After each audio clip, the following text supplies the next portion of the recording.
us, man. Hold That's what on. we do. We really boxing. Who wanted the baddest? Let's see. Oh, we boxing?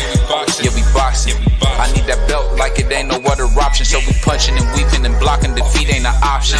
Let them know. Shoot a video, put it on BVO. Let them know. Every time I punch, it's a heavy blow. BVO, bound to hit like bricks cause it was set in stone. Let them know. I ain't getting body, but I'ma hit this flow. Yeah, way more than a show. This is BVO. Yo, what's up? It's your boy BVO Boxing, man, the Asiatic man himself. Salute to my man Puerto Rican Free. Salute to my man, the Grumpy OG Crush. And definitely salute to my man Prize, my man Ricky Rich. But before we get started, I want to say this. Going forward,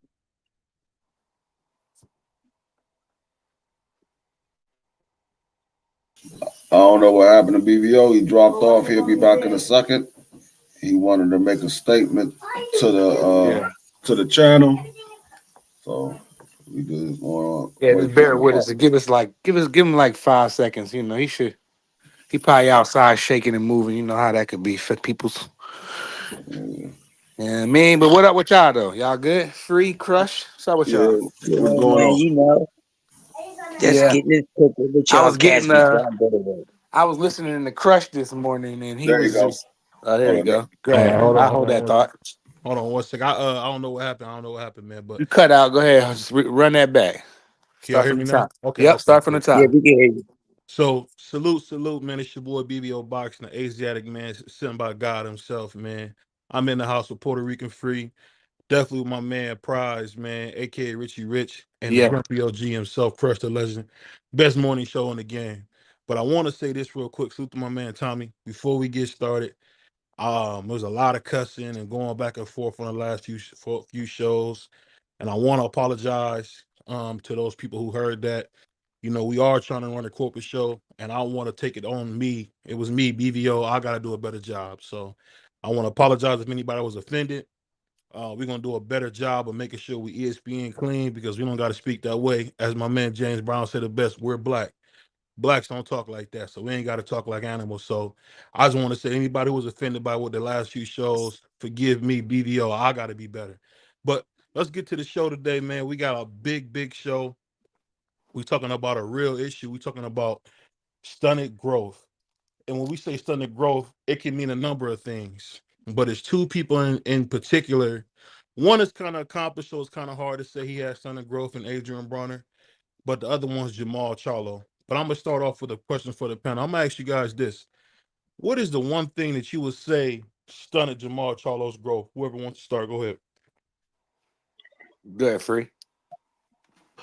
I think I wouldn't say anything stunted his growth. Now, if there's certain accomplishments that we was looking for him to achieve, and he didn't achieve those, it could have been missed opportunities. Me personally, I think things the reason why he stepped away from the ring as early as he did, it was because of outside interference, things that was going on in his personal life that interfered with him in the ring. I wouldn't say that his growth was stunted because Jamal Charlo was a two division champion. So I wouldn't say anything because we don't know what his personal goals was for the sport of boxing. So we going by what we wanted him to achieve. But the reason why he's been absent from the ring is outside personal issues that's going on in his life. So those are the only things that I see. Go ahead, cook on that for me, brother Price. Yeah, I was about to say. I was on mute. My bad. I was about to say. I get where you coming from, BVO. It's not so much stunning his growth, but I think he's underachieved. And I hear what D Free said. He did, two division champion. That's good, man. That's a lot of people ain't gonna do that in their career. You know. Um, but with all that being said, I feel like he left a lot on the table. Imagine if Jamal Charlo was active and he hasn't been having all them outside the ring issues. Imagine how great he would be. Not saying that he would be undefeated or nothing like that. But what I will say is that I think Jamal Charlo would be one of the best super middleweight because he probably moved up by now, or middleweight champion of the world, and nobody would be able to beat him. So he's missing big opportunities. You got David Benavidez, you got Andre. I mean, you got my guy, me and BVO guy, Laura. You got some middleweights out there, or move up to super middleweight, take that over. But I feel like he has underachieved a little bit. I feel like the outside antics has gotten in the way of greatness for Jamal Charlo. He was on his track, you know what I mean? But again, the outside interferences just pretty much kind of like derailed him a little bit. And I feel like he has accomplished things, but I just want to use the word underachieved. I'll say that. Okay, go ahead, brother Crush. We want you to cook on this, OG. I know you've seen this before. It's not a new story for you. Um, Stunted growth. I don't think that's a bad word to use, but I paraphrase it another way. He put a stall button on his career. With things that was going on in his life outside the ring, which is a very detrimental distraction. So when you have things going on like that, it's going to get in the way and interfere with what you can be achieving in the ring. So he did it to himself. Just like anybody else, we want to see if he can come back and pick up where he left off or whatever the case may be. But yes, he put the stop button, put it on hold and everything. Never clicked back on the line and continued the conversation. So yes, he more so put a stop to his career because of what was going on in his outside life, lack of discipline, lack of focus. And salute to my man, brother Thomas Hill just pulled up. What we talking about today, Tommy, is stunted growth. And I asked the question to the panel: what do you got? Do you guys think that Jamal Charlo stunted his own growth, or what do you think? What do you think happened to him that he didn't reach those highs that we seen? As Free put it pretty well, that we expected from him. What do you think about it? Oh, that question was directed to me. Yes, sir. Uh, the biggest momentum killer in sports and activity. Hmm. Him going through those bouts where he was inactive, I think more so than anything, coupled with the fact that he had a couple of breakdowns mentally. I think those. Hold on for a second. Oh man, Tommy getting together over there. But I'll say this, and this is just a question for all you guys. When you and I get what you were saying, Free, when you say we might have not hit what we wanted him, but if you think about the talent, and this is just my guess, Free, I could be wrong. When you see a guy this talented, you almost say, what was wrong with him to not even hit a quarter of what he did? Because you forget he beat Julian J. Rock Williams early in his career. I mean, stopped him, not just beat him, stopped him and embarrassed him. Talk to my brother Bentley in the building. So I guess I'll ask you this, and I'll start with Free on this. How do you come back to yourself? Forget the public, and you didn't live up to what you set for yourself. What would you say to something like that, Free? Can you hear me? Yeah, yeah. No, I heard what you said. Oh, go I ahead. heard what you said. Okay. Um, Hmm.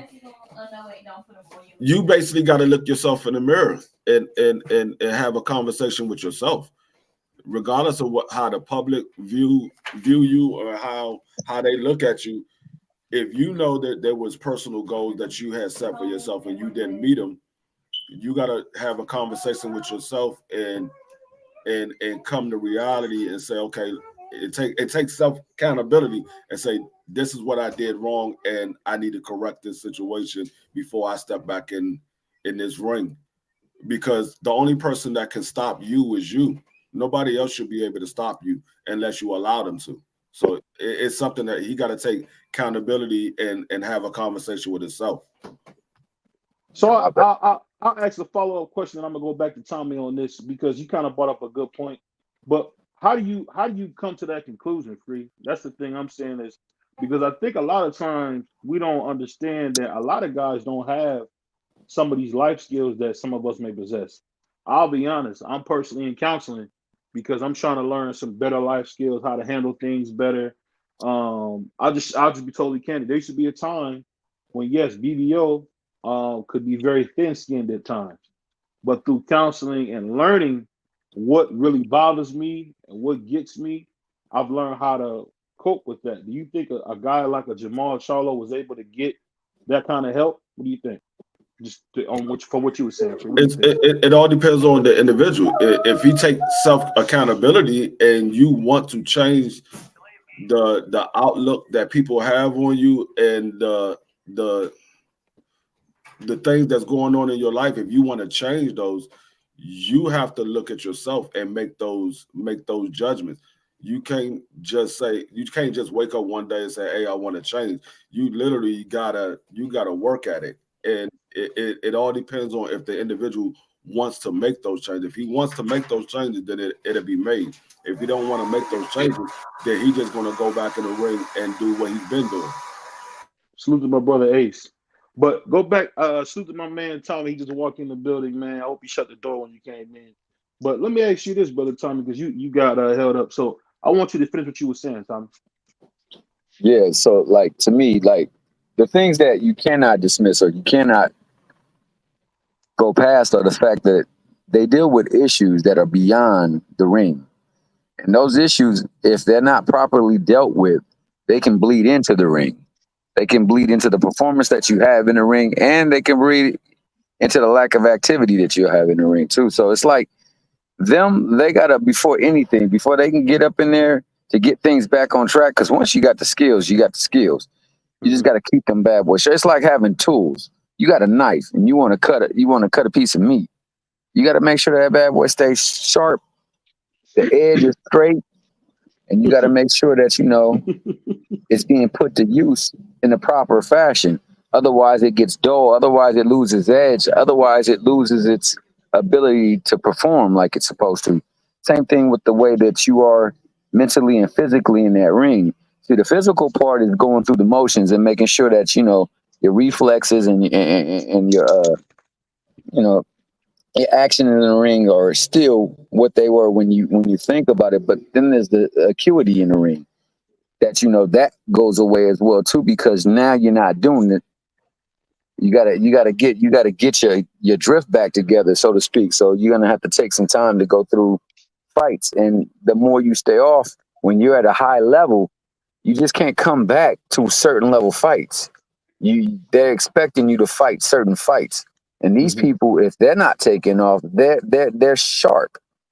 So it looks like a decline. All I can say with Charlo is that, by all accounts and purposes, I mean, my man still, even with his mind not being there, looked good in the ring. And the only one who didn't look so good was younger Charlo. And that's because, he was fighting somebody that he probably shouldn't have been in the ring with. Or he didn't believe fully that, he'd have something to thwart whatever was coming at him. So I think that both Charlos still have what it takes to be champions. I think that what they need more so than anything is to clear their heads and make sure they can get right within themselves so that they can be right within that ring. And they just need to get back and be active. For me, I don't think they've thwarted. The only thing they have stunted really is the opportunity to show their true skill. But Well, I'll say this just to kind of piggyback off because we know Thomas Hill can give you some propaganda. Jamel oh wow, Yeah. Charlo was What? pound for pound number one, undisputed champion. He went up against the greatest fighter in the world, probably one of the greatest living fighters, one of the greatest fighters ever living, Canelo Alvarez. So I mean, there's no shame in that. So of course, Tommy had to put that on there, but we got to put a douse of reality on the fact of who the great Jamel Charlo was fighting. He was fighting a guy that you could say has been the king of boxing since Floyd Mayweather left. But I want to go back to Crush and I want to go back to the prize and I want to get Tommy in on this one. What do you guys think about when you see a guy struggling like this and no one around him is there to help him? What do you guys think about that? Because to me, I feel like we've been watching a horror story watching Jamal Charlo these last few years. I don't know if you guys feel the same way, but I feel like what we've been seeing with him has been just an absolute horror story. Well, it's been some good stuff that happened to him too, BVU. I believe he won custody of his kids when he was going through some stuff, and that's hard to do in this today's climate. You know, um, he seemed like he's back with his back with that female. So that's always good when you got the two parent household. You know that's both you got mommy and daddy in the house. So I'm want to shed some light on that kind of stuff too. But as far as his in the ring go, I feel you. I'm with you, bro. I feel like he's. I don't want to use the word stunted growth because again, he's done some things, but I feel like he left some food on the plate, man. That's just me. But I ain't throwing him away either, though. Like T said, he can come back and be champion again. Let's make that clear because I'm gonna use BVO's reference. 160 is a wasteland. It's a complete wasteland and it's up and for grabs. I don't think Jenna Beck is No, that no, the good. young dudes are cooking. He's finished. The young dudes are Who? cooking. Jamal, he's finished. He's No, finished. I still think Jamal can compete with Jenna Beck. I still Oh my think he could. God. I still think he can compete with Laura. Long as Oh he my had God. the, He's going long to as he barely had get in there with Laura, man. Stop long it. as he had at BBO, long as he has the proper can and he's all the way focused and he has enough time to do it. Yeah, I think that he could come back and beat any of them dudes. But will he do any of the things that I name is the question. And he need to get tight. He need to get straight with his brother. I believe deep down inside, I know them two boys is competitive brothers, but I'm pretty sure it eggs that it kind of like bothers them or crosses their mind like, damn, bro ain't even rocking with me right now. I want to see them united like in the beginning. That could help too mentally for mental stuff, man. Hey, bro, with you, man, ain't nothing like that. So what you think? What you got on this crush? Um, I feel the same way as Prize and everyone else, man. Tough thing to get over with, man. But what we gonna do about it, man? I Yeah. can only expect you guys to do but so much. I'm just a fan. So whatever they set in my eyes, that's what I'm expect from them. Until they say otherwise. So fighters moving a certain way, he's showing me that he ain't afraid of no smoke and he's looking for it, he's willing to get in the ring, then that's all I care about. I don't care about anything else. All the in between stuff and round and dosey do. We don't have time for that. Boxing, not sure. That's I, Yeah. I I I feel that. But what you think? What you got on this, Tommy? Because I know if anybody knows about what it's like to see wasted potential. Shout out to the yeah. Grumpy OG. Shout out to my main man, Prize Fighter. Shout out to my main man, BBO. Shout out to my main man, D to the Frizzle. You know what I'm saying? Let me go on and address this. I think what you said actually, I think what Prize said actually really is a big factor in everything. It's the relationship that he had with the person that he trusts the most in the world that's really got him bugging too. I think the two people that, has the biggest place in his heart, they're not steady with him right now. They not like the whisper said. They ain't rocking steady with him right now. And if Mm. that is your rock, that is your source of calm, that is your source of peace, and it's no peace there, then within yourself there won't be peace because you're trying to battle to try to make sure everything's all right. He's trying to do so many things and to please so many people. Sometimes you got to realize that we just cannot please everyone. But what we can do is do our best to prepare ourselves to make sure that we find pleasure in the things that we do, the energy we divulge ourselves to. So I think, that's ultimately the thing that he has to find. He has to find the fact that he can take solace somewhere and find that inner peace and recognize that the things that are beyond his scope of control, and that's for everybody, the things that are beyond your scope of control, you cannot place worry, doubt, concern, or anything like that because no matter the worry, no matter the doubt, no matter the concern, no matter the amount of energy you display to it, it will never change. It will always stay the same. And the only thing that will get worse will be you because you're worried and stressing over it. So I think the biggest thing is there. Like I think we saw and I mean I understand that Benavides is not the fighter that he used to be due to his injury, but he's no pushover. Remember, Terrence Crawford fought that same guy fresh off the injury, and Yeah. it wasn't easy for him. And Well, they was calling without him the next Oscar De La Hoya at one time. So, I ain't never heard that. they Never heard they were nobody saying call him that. about Jose Benavidez Jr. Yeah, they were calling him I De La yeah, never well, Hoya. was real boxing big on him. I Um, mean, there's a lot of people who wasn't big on him, man. I mean, I ain't gonna even lie. I wasn't one of them too, but I mean, he I was like him effective. though.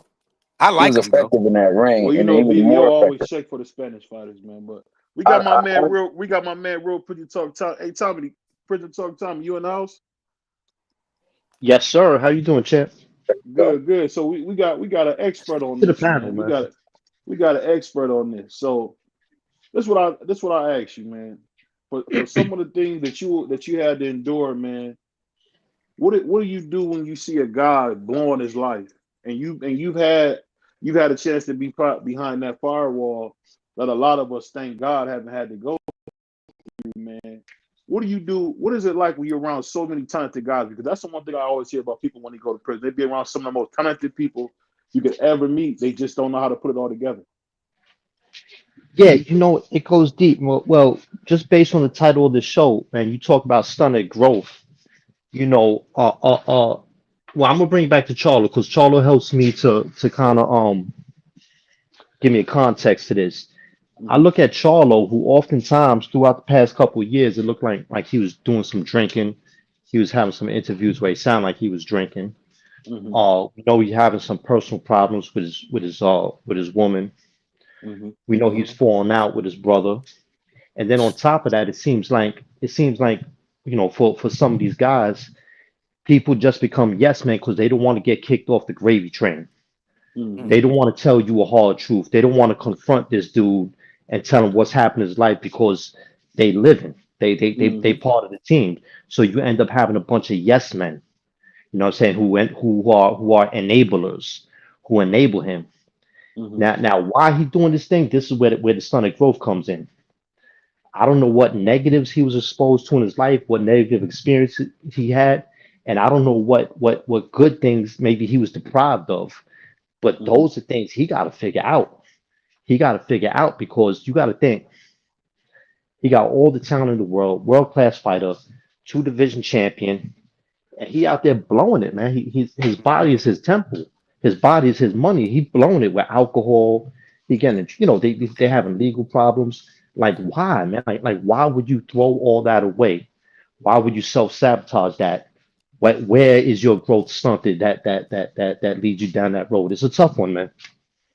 Not to mention his little bros, being great out there, being great, being undisputed. BVO had him pound for pound number one at one point. It was hard to disagree with him at one point. That's right. And little bro got a big bag with Canelo, and they wasn't on the best of terms. So he probably looking at that. I'm talking about Jamal Charlo.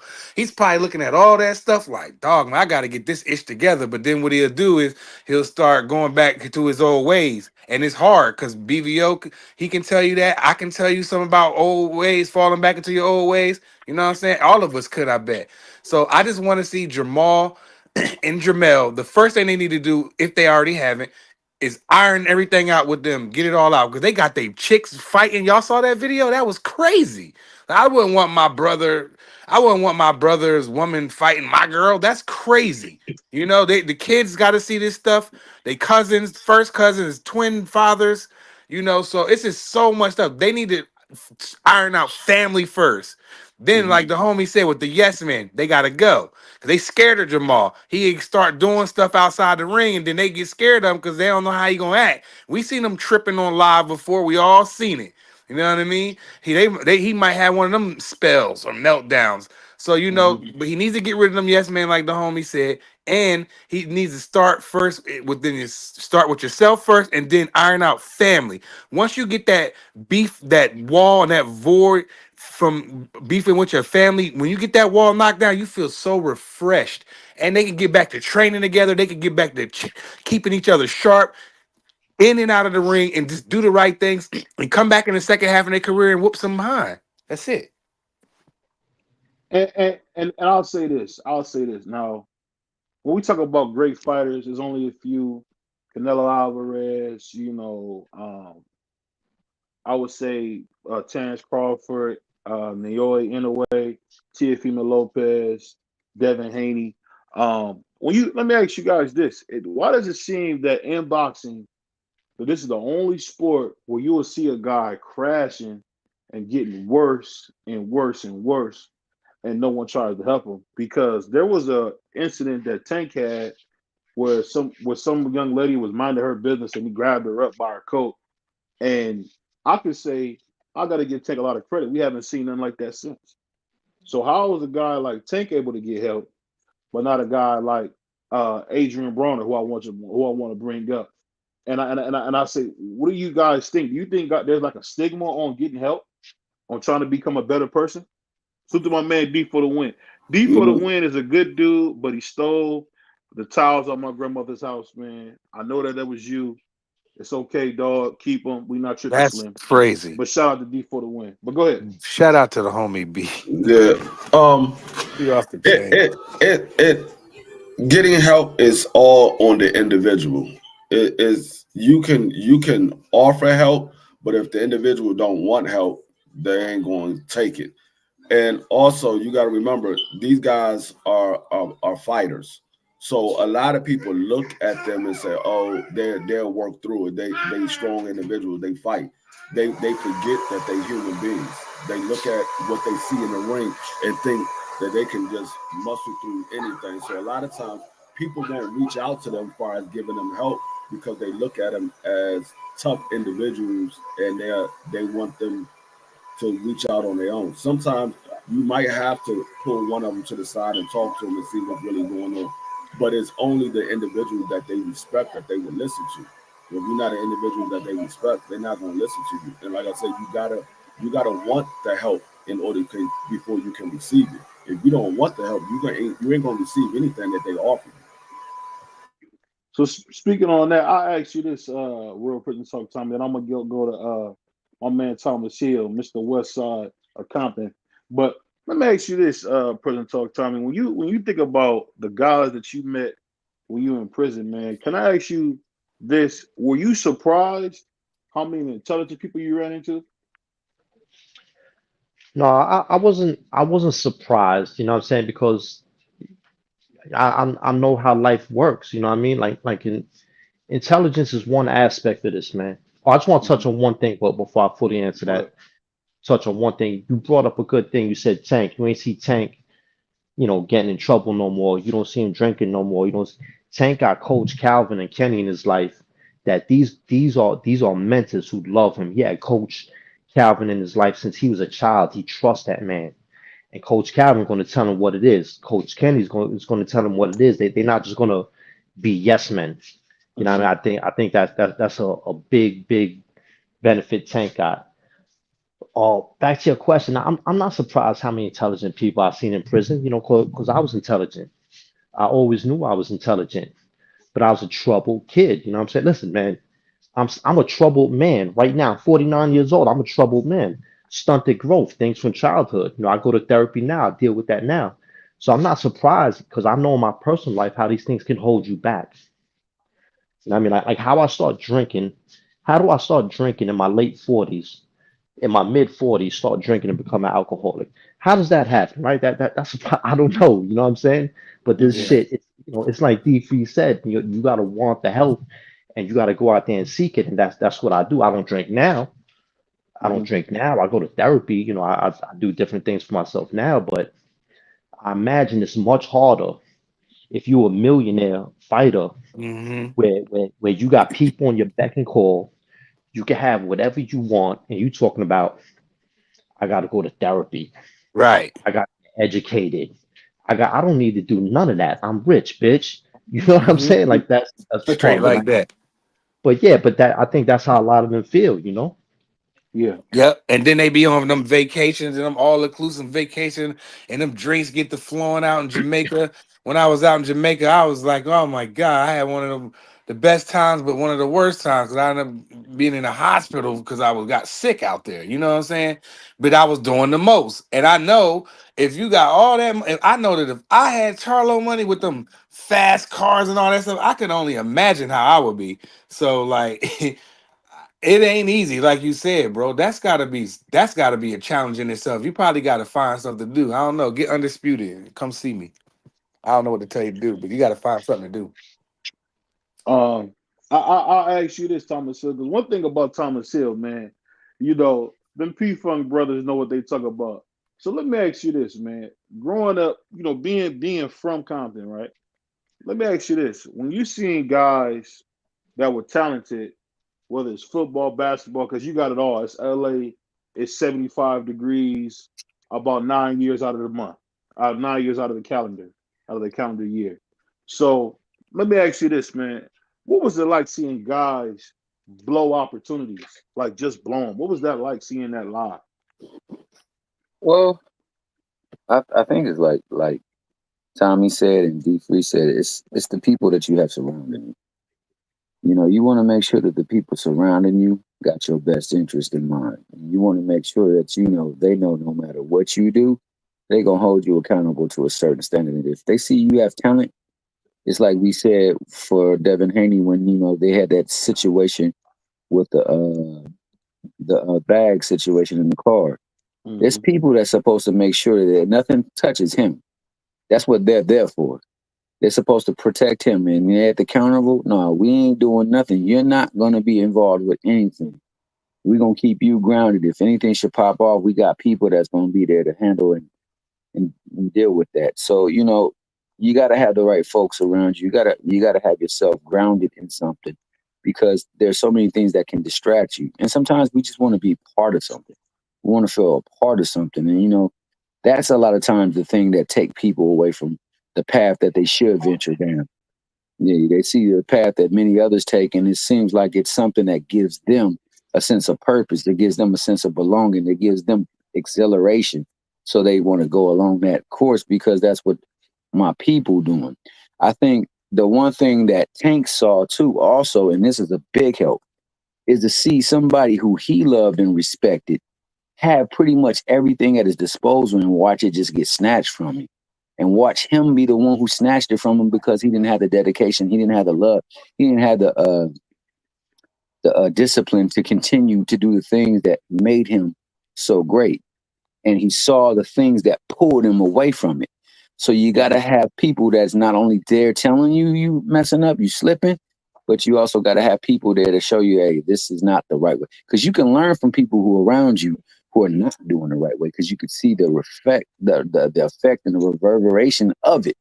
So you want to make sure that you keep your eyes open, your mind clear, and you want to stay abstain away. Like Tommy said, you want to stay away from things that are inhibitors that would inhibit you from doing what you know you should do to do or say things that you shouldn't do or say.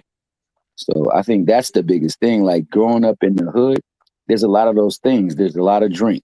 There's a lot of like drugs. There's a lot of like parties. There's a lot of things that cater to like pleasure, but not to the discipline you need to stay on the path in your sport. And you got to have people that's going to be like, nah, man, it's not you. We need you to be sober minded. We need you to be straight. We need you to be clear. We need you to not fall in line. So I think that's the biggest thing that you see with people, and you see the effect that it has on them because it crushes so many families. Because once they turn to that other side, it just Hmm. gets deeper and deeper and deeper because you can't find the acceptance, you can't find the approval. The thing that you work, it's like, man, I hate to liken unto this, but it's like snowfall when they Hmm. finally got that product. You know how it was when they got that first taste of that product? It knocked them off their feet, had them Hmm. stuck for a little bit. And every single time they're trying to recreate that moment, and you can never recreate it. So you try to get more and more of it, and all it does is take more and more from you. This is a two-part question. This is a question for Crush. This is a question for Free. Let me ask you this, Crush. Do you believe the violence that we see in the inner city? Because I know you from North Philly. The kind of violence you would see. This is the North Philly that we seen with Bill Cosby and Fat Albert and the Junkyard Gang. This ain't the same North Philly. Them playing Buck Buck. This is this is North Philly where you can lose your head. It's gentrified a little bit now, but I'm talking about North Philly in the '90s, early 2000s. So tell me this: do you think the violence affects people long term, Crush? I don't know. Is Crush still there? Crush might have got out here. But what do you think about that, D Free? You know, you're from DC, man. Do you think that violence really affects these people long term? to where they can't seem to kind of shake it, so they kind of Um, just always fall into whatever it is. it depends if it hits home. If it hits home, then yeah, it would affect them long term. It can affect somebody long term in a good way also, because they could see that violence and say, I don't want my kids growing up around that type of violence. I don't want to be around this type of violence, and they can move and make better for their life. But it can also be bad for the ones that's actually in that street life. It could be bad on their families and the loved ones that's close by. So it all depends on how close you are to the violence. Because some people could just see the violence, and say, you know what, I don't want my family being part of this, and they can make better for their life. Some people could be a part of it to where they draw an addiction to it, because that street life can be addictive when everything is going good for you. So it all depends on how it affects you, but it can affect you bad long term and good long term. It all depends on the individual. And That was speaking on good. that, yeah, that really was. And I, this what I'll say to kind of. I want to ask you this, Tommy, because I think that the thing that's so crazy is people don't understand. What do you think the effect of when people come who never had parents? I think we from a lot of us are from the hood, man. So when you see people with no parents and you seeing them behind the wall, could you tell when someone didn't have parents, Tommy? Or you never, or you would never know? you talking Tommy Hill or me? No, yeah, you. My bad. Put in Me, the chat, Tommy. could I answer the last question as well? Go ahead. So when you talking about the violence, man, you know what? Sometimes you don't know the way things affect you until later. And when you go through trauma, sometimes it affects your subconscious mind and you start making decisions based upon that and you don't realize it. All right, so I'm Hmm. gonna give you an example.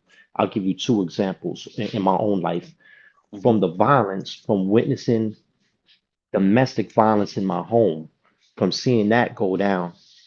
Later in life, I did not know where this rage I had came from. Whenever I felt scared or intimidated, I not only wanted to fight, I wanted to destroy someone.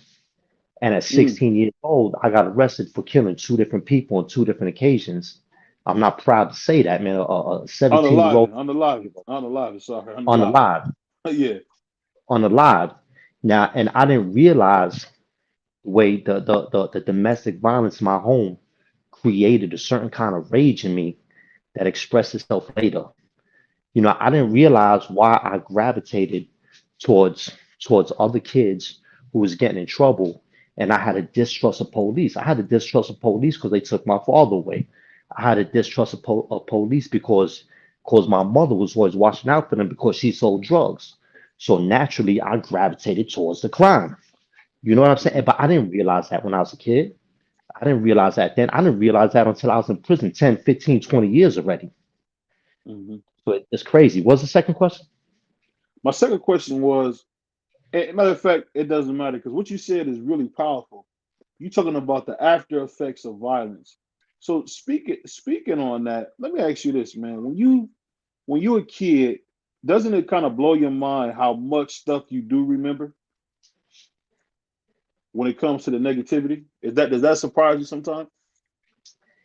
Yeah, no, no, what surprises me more is the stuff I didn't remember Hmm. that started coming up for me later. It's because certain times when children go through things, it's too much Hmm. for them to process.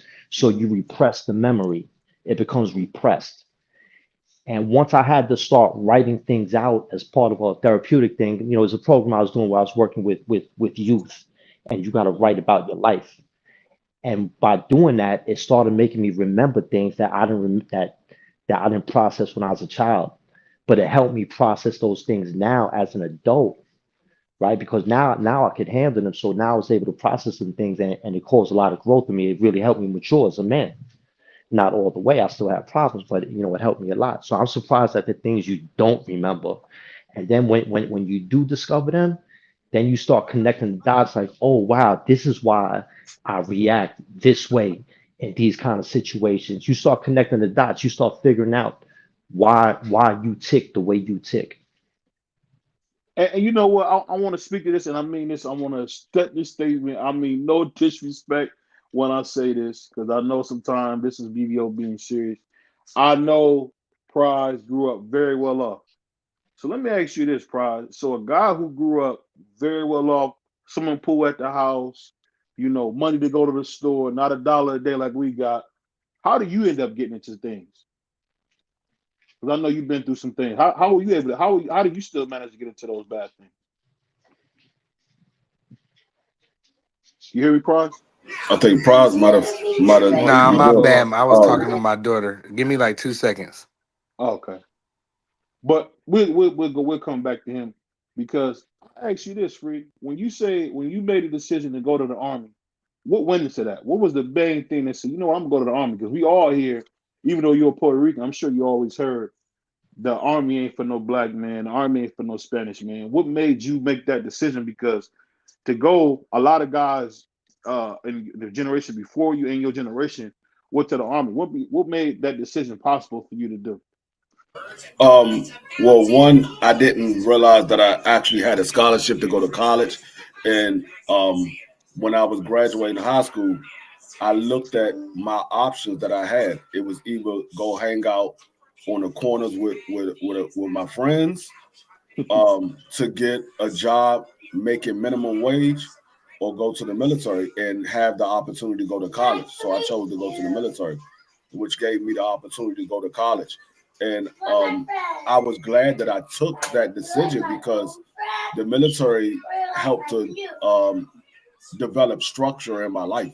Because as a young man, being though I lost my father at a young age, I was somewhat the man of the house. And so, hey, be quiet.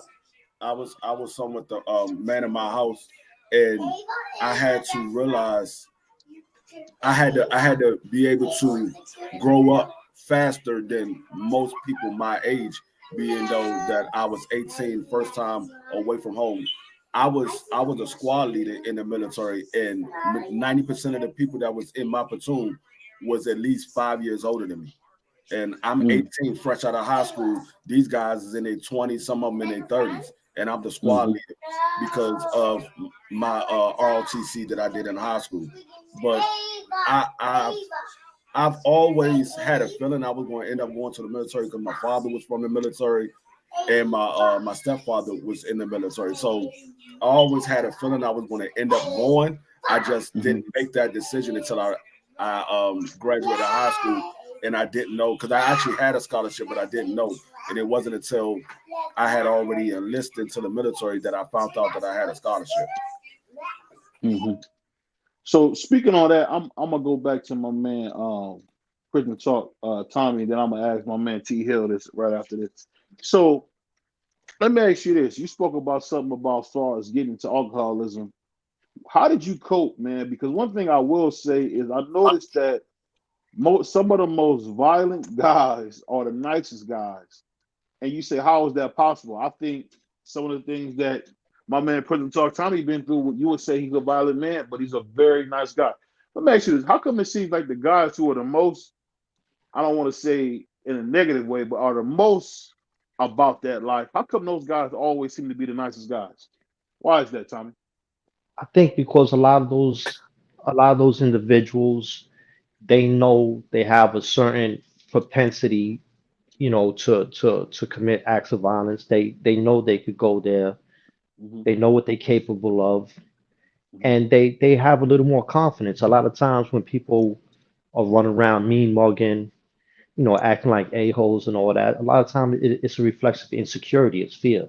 mm-hmm, It's usually fear. But when you got someone who's been through some things, they mm-hmm, usually tend to carry themselves a little more humbly because you don't want to go there. You don't want it to. I don't want it to happen to me. I don't want to mm-hmm, harm another human being. Like I never want to harm another human being again. Nor do mm-hmm, I want to be harmed. So the first thing I'm gonna do is respect people mm-hmm, off the rip. You know what I'm saying? So mm-hmm. that's for me. speaking on that, this is a rumor I heard. I don't know, BBO civilian, but my uncle used to say all the time, who was in and out of jail. He said jail is a very respectful place, and when you come out, you almost have to retrain your mind to understand that it's not that same way when you are. Is that a true statement, Tommy, or that's just him talking trash? Is that true that jail, well, prison is a very respectful place? Is that really true? Um, it is and it's not. Yeah, yeah. Because when you like for example, like when I first went into the system, like there was certain things like if you tell a dude to eat a frank, Hmm. it's on. There's Oh yeah. no Tell Prize you that already again. I don't think he heard you. I don't think he heard that. Wait, Tell him what? again.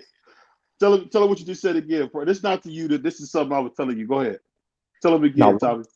some of the things I learned when I first went inside.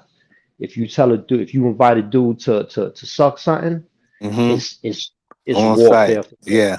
If, if you call a dude a rat, a snitch, if you Hmm. call him a scrapo, anything like that, it's on. So people were and you walking around with dudes who's in some serious physical shape. A lot of Hmm. them got nothing to lose. They got a propensity for violence, Hmm. and I didn't want to test them waters. I didn't want to test the waters by being stupid. You know what I'm saying? That's a, I, Straight like I that. wasn't going against the grain, so I was very respectful. hey, hey. I ain't, that's not for me. You know what I But mean? I gotta I'll have say my this before stuff, you go, man. bro. I'll say this before you go. Well, I'll let you go. There's a funny story. Hopefully, my uncle Matt don't get mad at this. But sorry me to say that. Well, uncle, he said he was in, he had went to prison and the dude told him so well, and they was asking him, what did you do? He said, buddy was big. Yeah, man. Nothing That happened, thank God. Nothing happened, thank God, because the guard came right after.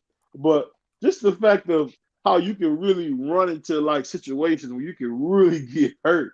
And going back to what we asked before, I don't know, Prize had a little something to take care of, but I want to ask you this, Prize. You no, I'm being a here. kid, you being a Hmm. kid who grew up with a lot, who was blessed to have a legend Hmm. in the grandfather, what was it like, and what drew you to want to be a part of the street life, or even want to come to the inner city, man, when you already, had a house with a pool, car at 14, 15 years old? What made you want to come hang out?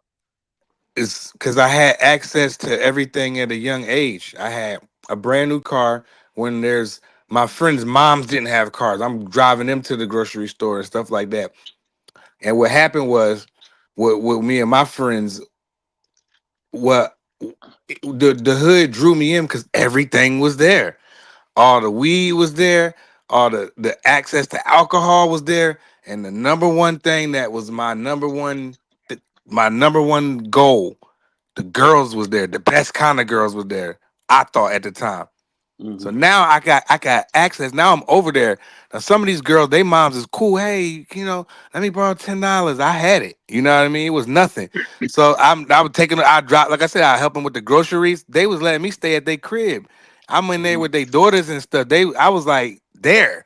You know what I mean? My mom like, yo, you gotta bring the car back. Woo woo woo. She would try to do that, but I would just get a ride back over to the hood. Now, why would I want to stay there where there's stuff going on at night, all the stuff, but my mom and dad got this massive crib, and I don't want to be in there. I want to be in the hood where I felt more comfortable there. Like then when I go outside, I was cool with everybody because it was gangs down North Carolina growing up, and a lot of my friends, some of my friends, I call them associates, made decisions. I never made that decision. I was wearing white tees before Lil Wayne and all them cats. I've been doing that because I had to be neutral because I was cool with everybody, so nobody never really bothered me. You know what I mean? Never. And I was good in the hood, but they knew where I lived at, but they didn't even care because I had a whip. But I ain't. So certain niggas want to ride. You know what I mean? And you know what I mean. I ain't let nobody use me because I ain't stupid. You know what I mean? I know how to Mm-hmm. move with my whip. I move real cautious with my car and who I let get in my car, and people be doing stuff. You know what I'm saying? So Mm-hmm. I was able. It just was attractive because I was getting money over there, and I already had money. But I was getting more money than I got into more things with the firearms, and then I just went ballistic after that, and you couldn't tell me nothing. The hood is where it's good. It's always been like that. Just because I lived there, where I lived at, or I come from where I come from, I spent a lot of time there in the hood, a lot of time. Cause my girl was there, a couple girls was over there, my boys from school. You know what I'm saying? Everybody was over there. I wanted to go chill with them. Where you at? I'm in the hood. I'm over there. Wasn't nobody doing nothing. The bigger dudes was cool with me because I had the firearms. You know what I'm saying? So it was a lot of stuff that attracted me to the hood, bro. But the number one thing was the girls and the money and just the freedom to just do whatever, bro. And you know what? The cool thing about this is we got a lot of different kind of cats on here. And I gotta ask you this, Thomas. So you there, Thomas Hill? I don't know if Thomas Hill can hear me, Keep but cooking, BBL. I would say this to you as well, real quick talk time. I think a lot of times, man, I don't know if you ever felt like this, but I felt like when I lived in the projects, man, I always felt helpless. Did you ever feel that way when you was living in the projects, man? Pretty talk time, can you hear me? What'd you say? You said you felt helpless? Yeah, I felt helpless. Like I couldn't do anything. I couldn't do anything to change my situation. I felt like I just was, I was stuck in there, man. Like, Oh, dog, man, let me tell you, man, I ain't live in the P's. I didn't live in the P's, man, but I was okay, living in East New York, yeah, and I found myself 13 years old, homeless, sleeping in stolen cars, sleeping in hallways, rooftops, sleeping on the hmm, train. You talk about helpless, man. I felt help like I didn't know what to do. You know what I'm saying? hmm, I didn't know what to do, man, until I met my the dude I call my brother. He's my best friend, but he's like an older brother to me, and he showed me how to survive. But yeah, I felt hmm, helpless until I had a older influence in my life to start showing me how to survive out there. Now maybe and listen, I don't say none of these things to make excuses or hmm, or not take I take full responsibility for my actions. That's just one thing I want to clarify. And furthermore, the court system held me responsible when they gave me 25 years of life. So I don't yeah. I don't say none of this is excuses, but it was just Hmm. yeah, boy, did I That's feel what helpless. happened. It's just what happened. I So felt let me super ask helpless. you. So let me ask you this, Free, and this is something I never asked you, and I don't want to have it. I don't want no offense. No offense. I don't want no smoke. When you lost your father, man, what was that like to lose a father at a young age? What was that like, man? It was hard for me because I was always with my father. I'm a split image of my father, so it Hmm. was hard for me because my father was my hero. I Hmm. looked up to my father in every aspect. My father couldn't do no wrong. So when he got sick, Hmm. I went to the hospital and I saw him laying in the hospital bed, and I cried. My mother told me before I walked in the room, she was like, "Don't let him see you cry." This, and that. And when I seen him hooked up to all of the machines and stuff, I broke down and started crying. I couldn't take to see my father like that because he was my superhero, and to see him Hmm. laid up like that, it broke me. And from that point on, my father he talked to me. He was able to speak, and he Hmm. talked to me. He was like, I don't know how long I got. He said, but you're going to be the man of the house. I need you to take care of your brother and your sister and your mother. Hmm. And for me, it made me have to take on a responsibility that I wasn't ready for. Hmm. But it kind of prepared me because he didn't go right away. He was in the hospital, and so I was pretty much the man of the house prior to him leaving Hmm. because of the fact that he was in a hospital. So I was the oldest in the house, so I had to pretty much make sure my brother and sister stayed in check and make sure my Hmm. mother was protected. But when you have somebody that you look up to and you respect everything about them and they leave at an early age, my father passed when he was 36 years old. I was 14. Mm. And when he passed, it at an early age, you always ask yourself why. You always ask Hmm. yourself why, especially being so young. I was so young. I didn't have the mind frame that I had now that everything happens for a reason.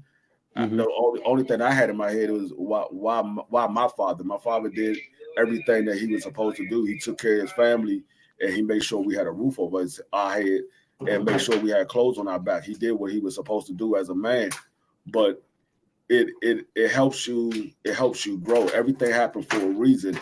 Um, the reason that my father passed, it was so he wouldn't be in pain anymore, because I didn't know until I got older the reason why he passed, and so it was because they didn't want him to suffer anymore, and that was the reason why he had passed. But it also was a learning experience for myself to grow up, Hmm. because eventually he wasn't going to be there, and I was always looking up to him, that I probably wouldn't have matured as fast as I did, because I always had my father and my mother in my back. They always had my back with everything I wanted to do. My father and mother was right there. When I my father was my head coach of my football team at 6 years old. I started playing football at 6 years old, all the way up until I was 30. I was playing football. And the reason Hmm. why I kept playing football was because that was the sport that my father started me in. And so I always wanted to keep that part of my father alive, which was sports and football. So that's the reason why I follow football more than I follow boxing. I love boxing because my father was the first one to introduce me to boxing. He took me to the Sugar Ray Leonard Marvin Hagler fight. I was a young kid then when he took me to that fight. That was the first time I ever seen boxing. So Hmm. these are the two sports that I love the most, and it's because of my father. And I'll ask you this: when you said that you kind of knew as a kid he was going to be gone, when he actually was gone, how was it accepting that as a young man and not kind of taking that into adulthood? Because it don't sound like you took any resentment into adulthood. How were you able to not do that? Because I was always in church. From my grandmother was the pastor. My grandmother opened up her church the same year I was born. Her church Hmm. was open 4 months after I was born. She used to have her church in her house, and Hmm. then she was able to save up enough money to buy her own church, and she bought Hmm. her church. It opened 4 months later after I was born. So Hmm. I was always in church, and so I always had God there to guide me my way. I used to pray every night, and it was a couple of times that I woke up and thought my father was in the room. I was like, no, that was a dream. And I woke up and went in my mother's room and realized he still wasn't there. But Hmm. you you can only let it go and be able to not resent it if it wasn't if you have the mind frame and the okay with what happened. If you were okay with what happened, then you can let it go. But if, like, somebody get taken from you through a simple violence, that's more of a resentment. My father didn't die from a violence; he died because he was ill. Hmm. So it wasn't anything for me to resent so much, Hmm. because it wasn't nothing nobody can do. He had an illness that he couldn't recover from. So I was able to talk to my family. My entire family is in church. So I had older uncles that was not too much older than me. My mother's youngest brother is 10 years older than me. So he was 24 and I was 14 at the time that my father passed. And his name is Dwayne too. I'm actually named after him. And I used to talk to him every day. I used to talk to him every day because he was close to with my father. Him and my father used to hang out all the time. And so he was the one that was able to guide me through. I had my godfather. I remember the day that my father's funeral, when my godfather James Worthy came to the funeral, and that was the first time that I actually spoke to him, because when James Worthy was my godfather, I was a kid and he adopted me as his godchild. I heard about it, but I never really knew. I was like, oh, y'all just making up stuff. And they were like, no, that's really your godfather. So when he came to the funeral, that's when I actually spoke to him. And James Worthy took me out that entire weekend that my father had passed. He took me out that entire weekend and he just talked to me. He was like, anything you ever need, I'm only a phone call away. So I had a lot of people that was able to talk to me and guide me through as a young man, and be able to stay on the right path.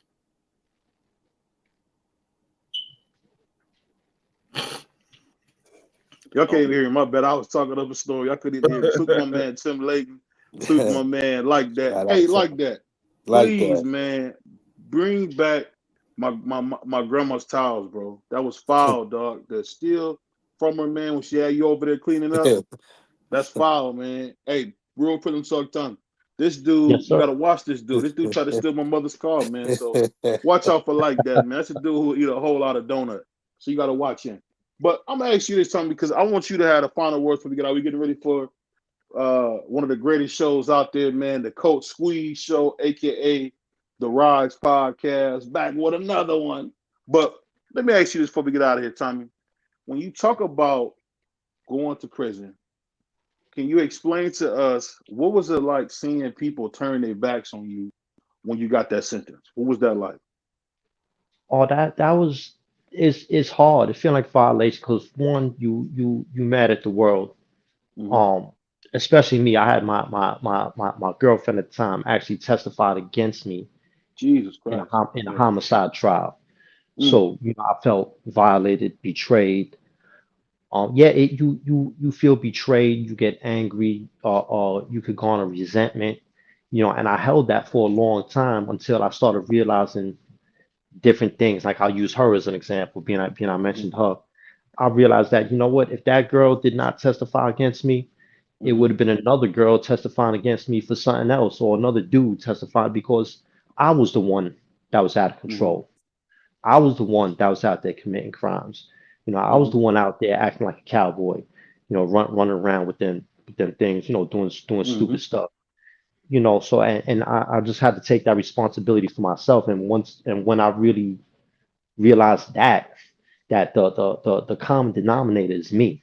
It's not them. The common denominator is me. And started taking responsibility for myself. That's when a lot of that resentment left me. And That's you when I know, allowed a lot of resentment to go. and you know the thing I'll say that I always used to get me, man, is one thing as men, as brothers, that we don't do is admit sometimes when this stuff happened, man. I remember I'll tell you guys a funny story. It's gonna sound bad. So some things didn't go the way I wanted to go athletically, as you guys all know. And I was getting ready to go somewhere and I fell down a hill.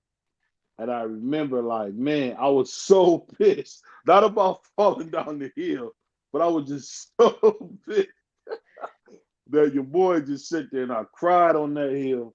And I remember the part that made me feel better when I see my homeboy. He was looking out the window and see me. And he said, bro, all I see you do when you fell was, Boy, you a and wild boy, man. I laugh about that because I was at the bottom of the world. And I just never forget thinking, you know what, this is over. This didn't go like I thought it would. I had all these plans, blah, blah, blah.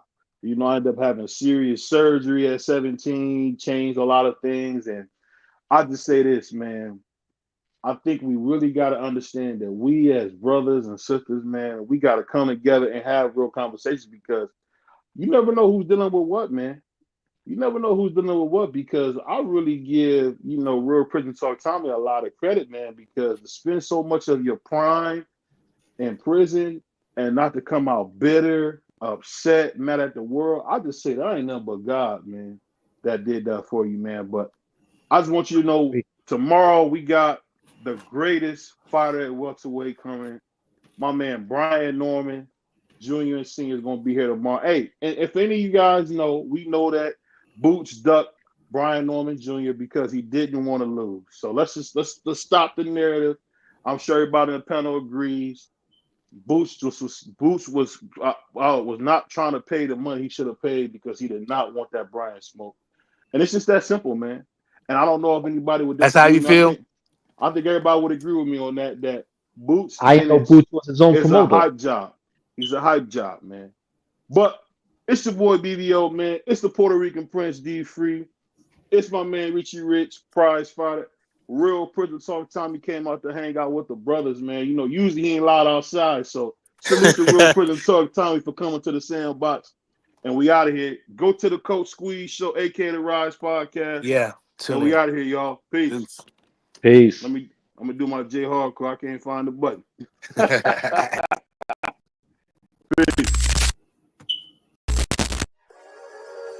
We really boxing. Who wanted the baddest? Let's see. Oh, we boxing. Yeah, we boxing. I need that belt like it ain't no other option. So we put. There's no Rise podcast tonight. I just heard that. There's no Rise podcast tonight. I just heard that. But still, it's the JBT Network. We've been all day. You know, we got J Hardcore, Cass the Boxtorian. We got the best shows, man. My mentor Just Do.